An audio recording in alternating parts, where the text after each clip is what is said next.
Well, welcome everybody to the big letdown week. All right, it's not really a letdown week, at least the Giants wouldn't say it is, but it's perfectly set up for that. Coming off a big emotional win over the Dallas Cowboys, heading right into next week's game against the New York Jets. Smack dab in the middle is an already dead Washington Redskins team that the Giants should absolutely dismantle on Sunday. Of course, if you've been a Giants fan for long enough, you know that that's where you get a little worried, because this team has a tendency to fall on its face in those situations. That being said, I'm going to give you 3 things they have to do to make sure they don't fall on their face, and that's besides the obvious, which is avoid the emotional letdown and just watch Eli Manning go win another game as he's done all season long. The first thing they have to do, stop with the confusion in the secondary. I'm sure you've had enough of this by now, but every time they line up, it looks like the cornerbacks and safeties are looking at each other, gesturing, trying to figure out what's going on. They do it during a play, and then after the play, they're talking about what went wrong. Whether they have to simplify things or whatever they have to do, they have to find a way to make sure that they're all playing the same defense at the same time. Because if you want to let this Redskins team get a little bit of life, the best way to do it, leave somebody as uncovered as Dez Bryant was uncovered against the Cowboys. That'll turn this game around quick. And the Redskins do have some receivers who can do it. Well, we always start out with stopping the run. The last time we played the first game of the season, we held them to 74 yards rushing.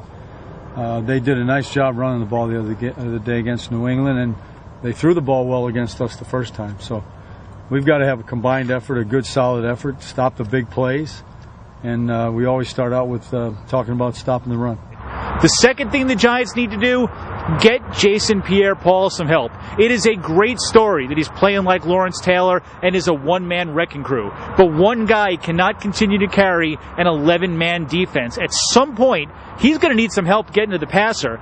Justin Tuck usually would be the guy to do it, but he's a little iffy for this week with a toe injury. Osi Umenyiora is out with a knee injury. I don't care whether it's a defensive tackle or Dave Tollefson or an all-out blitz. Somebody else besides Jason Pierre-Paul has to get the job done. Week to week, there's been consistent improvement, which is good. I don't think it's where it needs to be, but that's just how I am. We'll always be tough on ourselves around here because we know what we're capable of, and I don't think that's something that we'll reflect on at the end of the year. We take every game individually and try to improve from the last game to the next one.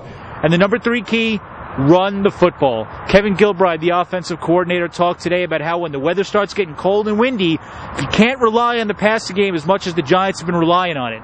They had some sparks of life with Brandon Jacobs and Ahmad Bradshaw last week, really the last 2 weeks. They got to get them the ball again, get them going, and make this anything but the one-dimensional offense it's been for most of the season. I felt good with how things worked out last week, and we just got to keep going. We got 3 tough games that's coming up, and 3 of the same kind of defenses as well. So they all physical.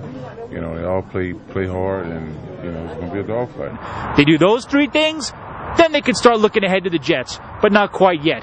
Make sure on Sunday, during the big letdown or not, you tune into the Blue Screen for all the exciting action. And of course, as always, follow @the Blue Screen on Twitter too.